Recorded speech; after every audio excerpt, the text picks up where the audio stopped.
Mia was a girl who had grown up in a small village. Her hands calloused from work, her clothes simple, her dreams quiet but bright. She had never known wealth, never cared for it. But her heart was full of love and hope from the first day she met Ethan, the rich boy who visited her village. Her heart had fluttered like a bird trapped in a cage. Ethan was everything.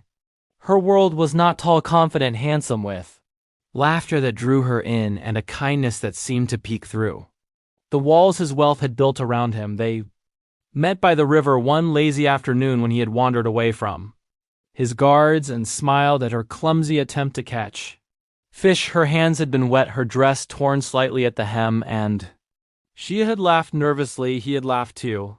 That deep laugh that made her stomach twist and her heart race. They began to spend days together, small stolen moments, secret smiles, whispered dreams by the mango tree at the edge of the village. Mia felt alive in a way she had never known.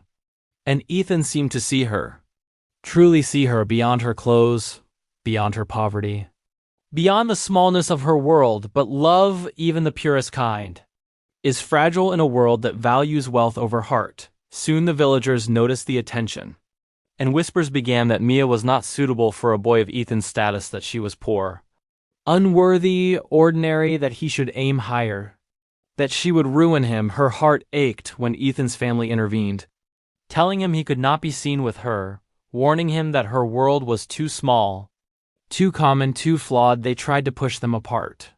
And slowly, with pressure and guilt, Ethan's visits became rarer, his eyes less certain, his smiles tinged with sorrow. Mia waited, hoped, and cried silently under the mango tree where they had first shared laughter. Each night she lay awake thinking of him, imagining his life, imagining the moments he had promised her, imagining the warmth of his hand in hers. Yet each day that warmth faded, she began to feel the weight of injustice crushing her chest. How could love so true be denied simply because of wealth, status, and appearances? How could a heart that had promised hers be torn away by fear, pride, and money? She watched him from afar, sometimes helping in the market, sometimes walking through the village, a ghost of the boy who had stolen her heart and left a trail of sorrow behind. He did not see her anymore.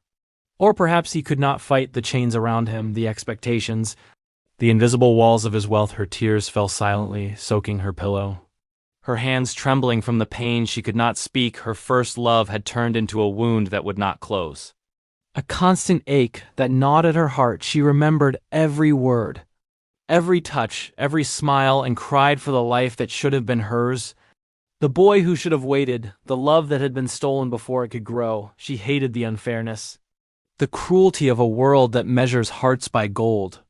And yet deep inside, even through the sorrow, she could not hate Ethan fully, because she knew he had loved her in the only way he could. She had been abandoned not by choice but by circumstance, and the trauma of that truth weighed on her like a stone pressing into her chest. Every laugh of the children playing near the river reminded her of what she had lost. Every sunset reminded her of the love that could have been. Every breeze whispered the memory of his smile, and the ache in her heart grew unbearably heavy. Days turned into weeks, and weeks into months, but Ethan did not return to Mia the way he had promised. He had become a shadow in the village, a memory of laughter and stolen moments, a ghost of a love that had begun so brightly and now flickered like a dying candle. Mia's heart ached every time she walked past the river where they had first met, every time she saw children playing under the mango tree, and every time she caught the echo of his laughter carried by the wind. She remembered the warmth of his hand, the way his eyes had looked at her, the softness in his voice when he whispered that she was the only girl he had ever loved. And yet, all of it had been taken away by a world that valued wealth above heart, by families who measured love in coins and status, by the cruel hands of circumstance that separated what should have never been divided. Mia tried to distract herself. She worked harder, helped her mother in the fields, learned to sew and sell small crafts in the market. But no matter how busy she became, no matter how many people she helped, her heart ached for the boy who had left her, not because he wanted to, but because he was forced to. She felt the injustice of it pressing on her chest like a weight that would not lift. She wanted to scream at the world, at Ethan, at fate itself. How could love so pure be broken by money and pride? How could the boy who had promised forever be torn from her arms by invisible chains she could not break? Nights were the hardest. She lay on her small cot, hugging a thin blanket, tears soaking her pillow. Thinking of the life that could have been, she imagined a future where they had grown together, laughed together, shared secrets and dreams, and built a life filled with simple joy and deep love. But all of it had been stolen by the cruelty of wealth and expectation. She hated the unfairness, but she also hated the helplessness that came with it. She could not fight the world, could not make him stay, could not undo the chains of circumstance, and yet through all the pain, a small flame remained in her heart. She remembered his smile, his gentle words, the way he had seen her when no one else did, and she clung to that memory even as it hurt, even as it broke her, because it reminded her that she had loved fully, that she had given her heart without reservation, that she had known a love so deep it could leave wounds that no one else could understand. The villagers whispered about the rich boy who had left the poor girl. Some pitied her, some blamed her, but no one knew the nights she cried alone. No one knew the hollow ache in her chest. No one knew the trauma of loving someone who could not fight for her because the world told him he could not. She began to write letters she would never send, pouring her sorrow, her longing, her heartbreak onto paper, each word dripping with tears, each sentence a testament to the pain of a love interrupted. And yet, in the quiet of the night, when the stars shone above and the river reflected the moon, she felt the ache and the hope at the same time. The boy who had stolen her heart had left a mark she could never erase. But it also reminded her that her heart had known love in its purest form. And no matter how cruel life became, she had loved fully, deeply, and unreservedly, and that truth, even amidst trauma, was hers to keep. Mia could not forget Ethan. No matter how hard she tried, every sight, every sound, every breeze seemed to carry the memory of him. Her heart throbbed with the ghost of his laughter, the echo of his promises, the warmth of his hand that had once felt like home. She wandered the village streets, helping neighbors, laughing at children, sewing quietly in her small room, but the ache never left. She saw him in her dreams, in the sunlight dancing on the river, in the soft rustle of leaves under the mango tree. The boy who had stolen her heart had also stolen pieces of her soul, and the trauma of that loss lingered like a shadow that would not fade. Months turned into years. Yet the wound in her heart had only grown deeper each time she imagined him with another. Each time she heard tales of his wealth and success. The ache sharpened, her tears fell silently into the night, into the river, into her small, empty hands. She remembered every stolen kiss, every whispered promise, every laugh they had shared, and felt rage, sorrow, and helplessness mingling in a storm in her chest. She hated the world for valuing wealth over love, status over heart. And she hated herself for ever believing that love alone could conquer all. But even in the darkest nights, a small flame of hope survived. She remembered the boy who had truly seen her, the man who had once loved her beyond appearances. And she clung to that memory like a lifeline. It was painful, it was cruel, it was almost unbearable.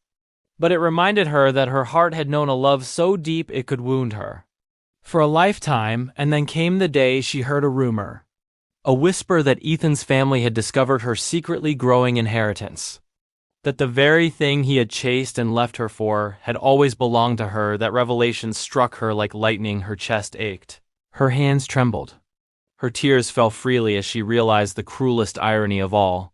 The boy who had abandoned her for wealth had walked away from the very thing that had been hers all along. She wanted to scream, to cry, to collapse, to let every ounce of sorrow and trauma pour out of her body in one desperate release. But instead, she sat by the river, her reflection staring back at her, tears streaming down her cheeks, the weight of injustice pressing on her chest. She remembered the nights she had cried, alone, the hollow meals, the empty streets, the long, lonely hours waiting for a love that would never return. She remembered the betrayal that had carved deep scars into her heart, the injustice that had left her powerless, the trauma that had reshaped her very soul. And yet, even amidst the pain, there was clarity, there was strength, there was understanding. She had survived heartbreak, abandonment, and cruelty. She had endured the unthinkable and emerged with her heart still beating, still capable of love, still capable of hope. And as the sun dipped low over the river, casting golden light over the water and the trees, Mia let herself cry fully. letting each tear carry away years of sorrow, betrayal, and trauma. She knew the road ahead would be long, that healing would take time. But she also knew one thing: her heart had loved fully, deeply and purely, and no wealth, no cruelty, no betrayal could ever take that away from her. Mia woke each morning with a quiet determination. She had cried for years, endured heartbreak, and felt the weight of betrayal pressing down on her chest. But now she was ready to take her life back. She worked in the market, sold her handmade crafts, helped neighbors, and smiled at children who reminded her of the innocence and joy she had almost lost. Each day was a battle against the memories, the longing, the trauma that lingered like a shadow.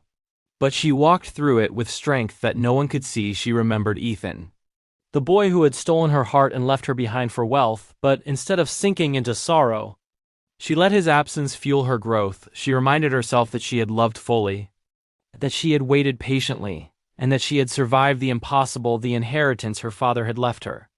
The quiet treasure she had worked for in secret became not just a source of security, but a symbol of endurance and justice. She no longer saw it as a cruel twist, but as proof that her patience and perseverance had value.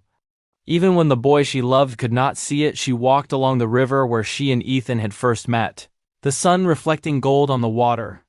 As she allowed herself to breathe in the life she was creating, she still felt sorrow, yes, the ache of what might have been, but it no longer defined her. She was reclaiming herself, her heart, her worth. Every friend she helped, every child she smiled at, every small craft she sold reminded her that love was not always returned, that hearts could be broken, but that resilience was greater than loss. And then one day, a messenger arrived with word that Ethan was back in the region, overseeing business dealings in a neighboring town. He had not sought her, at least not yet, but the knowledge of his presence struck her heart like a sudden storm. Memories of laughter, stolen touches, whispered promises flooded her mind. And for a moment she felt the old ache resurface, but this time it was tempered with clarity. She knew she would not fall again. She would not allow him to steal her heart twice. She prepared herself to face the world, to continue her life, and to hold her dignity above longing. She walked through the market with her head held high, weaving through the crowds with calm confidence, letting the sun warm her face, letting the breeze brush against her cheeks, letting the ache inside transform into quiet strength. She thought of the boy who had loved her, the boy who had abandoned her, and realized that what she had endured had shaped her into a woman stronger than she had ever imagined. She could forgive him in her heart. Without needing to see him again, she could move forward, love again, and create joy without relying on someone who had once left her in sorrow. And as the golden light of the late afternoon reflected on the river, Mia felt tears spring to her eyes, not of sorrow, but of release and empowerment. She had survived heartbreak. She had endured betrayal. She had claimed her life. Her heart was still alive, still capable of love, still capable of hope. And this time, no one, not wealth, not cruelty, not betrayal, could take it from her. News of Ethan's return spread quickly through the village, and though Mia did not seek him, she felt the weight of his presence pressing on her chest. The boy who had stolen her heart years ago, the man who had chosen wealth over love, was walking the same streets she had walked countless times. Unaware of the storm of emotions he had left behind, she could see him from afar. Tall, confident, dressed in fine clothes. A man transformed by success, but the eyes that once had warmth now carried the cold caution of someone who had learned to measure value in coins, not hearts. Mia's chest tightened, the old ache of longing, betrayal, and heartbreak rising like a tide. But she had changed. She no longer felt powerless.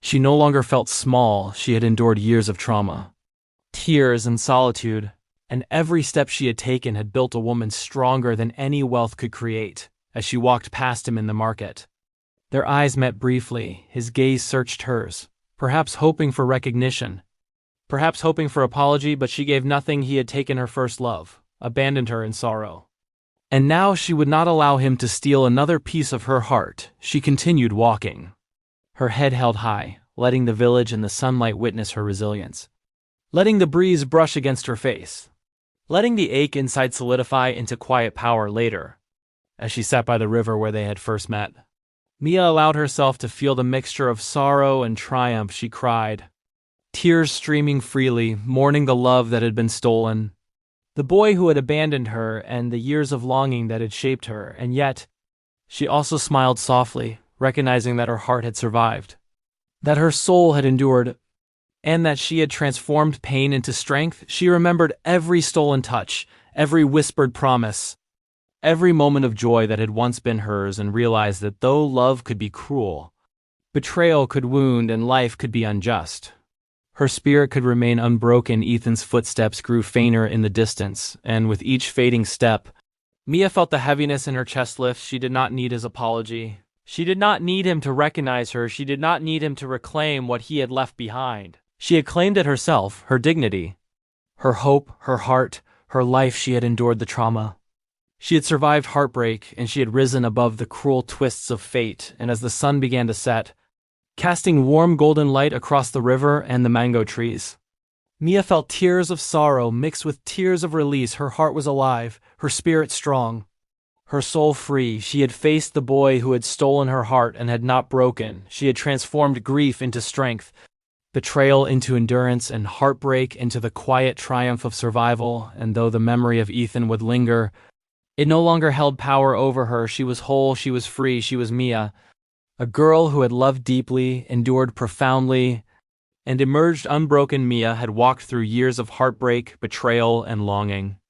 And now she felt the quiet triumph of survival. Her heart, once shattered, had stitched itself together with patience, tears, and resilience. She rose each morning with the sun, letting the golden light warm her face, reminding herself that every day was a gift she had earned through endurance. She worked in the market, sold her crafts, and helped neighbors, her small acts of kindness reflecting the strength that had grown within her. The boy who had stolen her heart, Ethan, no longer had power over her memories, no longer held sway over her emotions, no longer dictated the rhythm of her life. He had walked away for wealth, blind to the treasure he left behind, and in doing so, he had shown her the depth of her own courage and the strength of a heart that refuses to break. She walked along the river, their river, the place where laughter had once mingled with the wind and love had bloomed like wildflowers.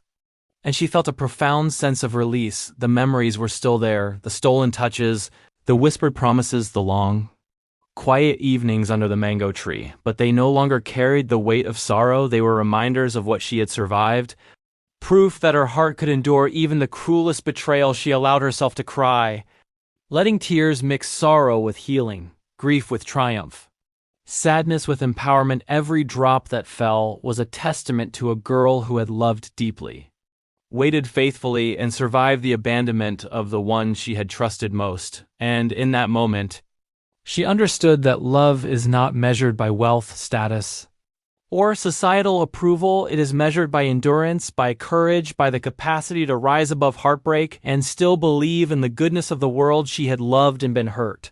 Yes, but she had loved fully. And in that love, she had discovered strength, resilience, and a quiet, unshakable hope. She no longer needed Ethan's validation. She no longer longed for the boy who had once been everything to her. She had become everything to herself, the inheritance, the gifts of patience, the quiet victories of everyday life. They were hers, unclaimed by anyone, untouchable by betrayal. She had built herself a life of dignity, of joy, of quiet satisfaction and pride.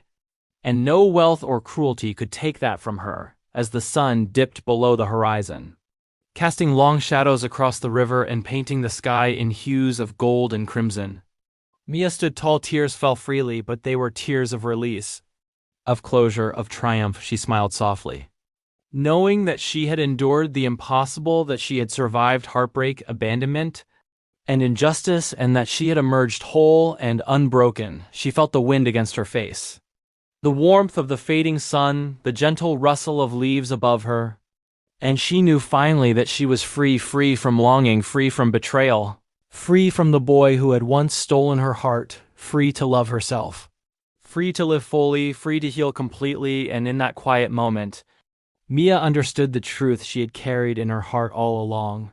True strength is born from pain, true love endures in absence, and the heart that survives heartbreak is the one that is capable of infinite courage and boundless hope.